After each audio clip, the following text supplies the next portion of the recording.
ಪ್ರಿಯ ವೀಕ್ಷಕರೇ, ನೀವಿನ್ನೂ ನಮ್ಮ ಚಾನಲನ್ನು ಸಬ್ಸ್ಕ್ರೈಬ್ ಮಾಡಿಕೊಂಡಿಲ್ಲ ಎಂದಲ್ಲಿ ಕೂಡಲೇ ಸಬ್ಸ್ಕ್ರೈಬ್ ಮಾಡಿಕೊಳ್ಳಿ, ಲೈಕ್ ಮಾಡಿ, ಶೇರ್ ಮಾಡಿ ಹಾಗೂ ಪಕ್ಕದಲ್ಲಿರುವ ಬೆಲ್ ಐಕನ್ ಅನ್ನು ಕ್ಲಿಕ್ ಮಾಡಿ.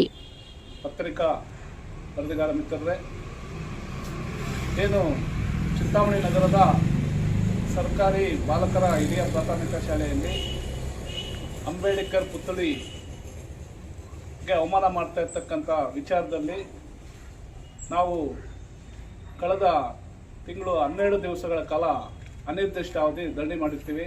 ಏನು ಕೊಳಕು ಬಟ್ಟೆಯನ್ನು ತೆರವು ಮಾಡಬೇಕು ಮತ್ತು ಅದು ಸಾರ್ವಜನಿಕರ ಪ್ರದರ್ಶನಕ್ಕೆ ಅನುವು ಮಾಡಿಕೊಡ್ಬೇಕಂತ.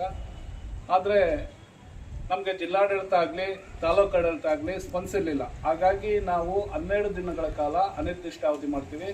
12ನೇ ದಿವಸ ನಮ್ಮ ದಲಿತ ಹಿರಿಯ ಮುಖಂಡರು ಬಂದು ನಮ್ಮನ್ನು ಮನವೊಲಿಸ್ತಾರೆ.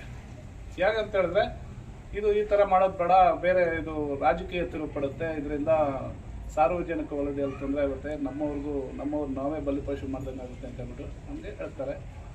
ಆದರೆ ಅವರ ಮಾತಿಗೆ ನಾವು ಬೆಲೆ ಕೊಟ್ಟು ನಾವು ಅವತ್ತು ಏನು ಜನವರಿ 3ನೇ ತಾರೀಕು ಆ ಧರಣಿನ ವಾಪಸ್ ಪಡಿತೀವಿ. ಆದರೆ ಅವಾಗ 1 ವಾರಗಳ ಕಾಲ ಅವರು ಕಾಲಾವಕಾಶ ಕೊಡಿ ಅಂತ ಕೇಳ್ತಾರೆ. ಹಿರಿಯರಾಗಿರ್ಬೋದು, ಜಿಲ್ಲಾಧಿಕಾರಿಗಳಾಗಿರ್ಬೋದು, ಇಲ್ಲಿನ ಸಚಿವರಾಗಿರ್ಬೋದು. 1 ವಾರದ ನಂತರ ನಾವು ಅದನ್ನು ಕಾನೂನುಬದ್ಧವಾಗಿ ಅನುಷ್ಠಾನ ಮಾಡ್ತೀವಿ ಅಂತ ಭರವಸೆನೂ ಕೊಟ್ಟಿರ್ತಾರೆ. ಆದರೆ ನಿನ್ನೆ ಸೋಮವಾರಕ್ಕೆ 1 ವಾರ ಕಳೆದಿದೆ. ಆದರೆ ಇದುವರೆಗೂ ಜಿಲ್ಲಾಡಳಿತ ಆಗಲಿ ಅಥವಾ ಸಚಿವರಾಗಲಿ ಅಥವಾ ತಾಲೂಕು ಆಡಳಿತ ಆಗಲಿ ಯಾವುದೇ ಕ್ರಮ ವಹಿಸಿರೋದಿಲ್ಲ. ಹಾಗಾಗಿ ನಮ್ಮ ಹೋರಾಟ ಮುಂದುವರಿಸಬೇಕಂತ ನಾವೆಲ್ಲ ಒಂದು ನಿರ್ಣಯ ಮಾಡಿದ್ದೀವಿ. ಇದನ್ನು ನಾವು ಮುಂದಿನ ಶುಕ್ರವಾರ ನಾವು ಇಲ್ಲೊಂದು ಸಭೆಯನ್ನು ಕರೆದಿದ್ದೀವಿ. ಏನು ಅಂಬೇಡ್ಕರ್ ಅನುಯಾಯಿಗಳು, ಅಂಬೇಡ್ಕರ್ ಅಭಿಮಾನಿಗಳು, ಅಂಬೇಡ್ಕರ್ ವಾದನ ಒಪ್ಕೊಂಡಿರ್ತಕ್ಕಂಥ ಎಲ್ಲ ಚಿಂತಾಮಣಿ ತಾಲೂಕಿನ ಸಹೋದರರು ಶುಕ್ರವಾರ ನಾವು ಮುಂದಿನ ಹೋರಾಟದ ರೂಪುರೇಷೆಗಳನ್ನು ರೂಪಿಸೋದಕ್ಕೆ ಒಂದು ಸಭೆ ಕರೆದಿದ್ದೀವಿ. ಎಲ್ಲ ಅನುಯಾಯಿಗಳು, ಏನು ಹಿರಿಯರಾಗಿರ್ತಕ್ಕಂಥ ನಮ್ಮನ್ನು ಮನವೊಲಿಸ್ತಕ್ಕಂಥ ಹಿರಿಯರು ಇರ್ಬೋದು, ಇನ್ನೂ ಇರ್ತಕ್ಕಂಥ ಅನೇಕ ಸಂಘಟನೆಗಳ ಮುಖಂಡರಿದ್ದಾರೆ, ಅವರು ಸಹ ಬಂದು ಯಾವುದೇ ಕಾರಣಕ್ಕೂ ಅಂಬೇಡ್ಕರ್ ಅವರಿಗೆ ಅವಮಾನ ಆಗೋದನ್ನು ನಾವು ಸಹಿಸಬಾರ್ದು. ಹಾಗಾಗಿ ತಾವೂ ಸಹ ನೇನು ಶುಕ್ರವಾರ ಪೂರ್ವಭಾವಿ ಸಭೆ ಅಂತ ಏನು ಕರೆದಿದ್ದೀವಿ ಮುಂದಿನ ಹೋರಾಟದ ಬಗ್ಗೆ ರೂಪುರೇಷೆಗಳನ್ನು ಮಾಡೋದಕ್ಕೆ, ಆ ಸಭೆಗೆ ಎಲ್ಲರೂ ಆಹ್ವಾನಿಸ್ತೀವಿ. ತಾವು ದಯವಿಟ್ಟು ಬಂದು ಅಂಬೇಡ್ಕರ್ಗೆ ಆಗ್ತಾ ಇರ್ತಕ್ಕಂಥ ಅವಮಾನನ ಅದನ್ನು ಇತ್ಯರ್ಥ ಮಾಡೋದಕ್ಕೆ ತಾವು ಸಹಕಾರ ನೀಡ್ತೀರ ಅಂತ ನಂಬ್ತಾ ಈ ಪತ್ರಿಕಾಗೋಷ್ಠಿ ಮೂಲಕ ಅವ್ರಿಗೂ ಆಹ್ವಾನ ಮಾಡ್ತೀವಿ.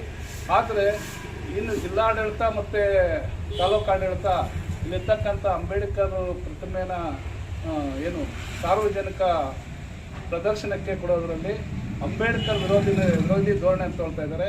ಇದು ಚಿಂತಾಮಣಿ ನಗರದ ಸಾರ್ವಜನಿಕರು ಸಹಸಲ್ಲ. ಆದರೆ ಅಂಬೇಡ್ಕರ್ ಅವರು ಬರೀ ಪರಿಶಿಷ್ಟ ಜಾತಿ ಪರಿಶಿಷ್ಟ ವರ್ಗಕ್ಕೆ ಮೀಸಲಾದಂಥ ವ್ಯಕ್ತಿ ಅಲ್ಲ, ಅವರು ಇಡೀ ಎಲ್ಲ ಜಾತಿಗಳಿಗೂ ಬೇಕಾದಂಥ ವ್ಯಕ್ತಿ, ಎಲ್ಲರೂ ಸಮಾನವಾಗಿ ಇರಬೇಕಂತ ಆಶಿಸಿದಂಥ ವ್ಯಕ್ತಿ, ಮಾನವತಾವಾದಿಗಳು ಆಗಿದ್ದಾರೆ. ಹಾಗಾಗಿ ಅವರ ಆಶಯಗಳಿಗೆ ಗೌರವ ಕೊಡೋದಕ್ಕೆ ಈ ಚಿಂತಾಮಣಿ ನಗರದ ಸಾರ್ವಜನಿಕರು ನಮ್ಮ ಹೋರಾಟದಲ್ಲಿ ಮುಂದಿನ ದಿನಗಳಲ್ಲಿ ಭಾಗವಹಿಸ್ತಾರೆ ಅಂತ ನಮಗೆ ಆಶಾಭಾವನೆ ವ್ಯಕ್ತಪಡಿಸ್ತೀನಿ. ಹಾಗಾಗಿ ಏನು ಇರ್ತಕ್ಕಂಥ ಎಲ್ಲ ದಲಿತ ಮುಖಂಡರು ಒಂದೊಂದು ಸಂಘಟನೆಯಿಂದ ಮಾಡೋದು ಬೇಡ, ಎಲ್ಲರೂ ಒಟ್ಟಾಗಿ ಸೇರಿ ಯಾವುದೋ ಒಂದು ಸಮಸ್ಯೆಯನ್ನು ಇತ್ಯರ್ಥ ಮಾಡಬೇಕಂತ ನಾವು ಪಣ ತೊಟ್ಟಿದ್ದೀವಿ.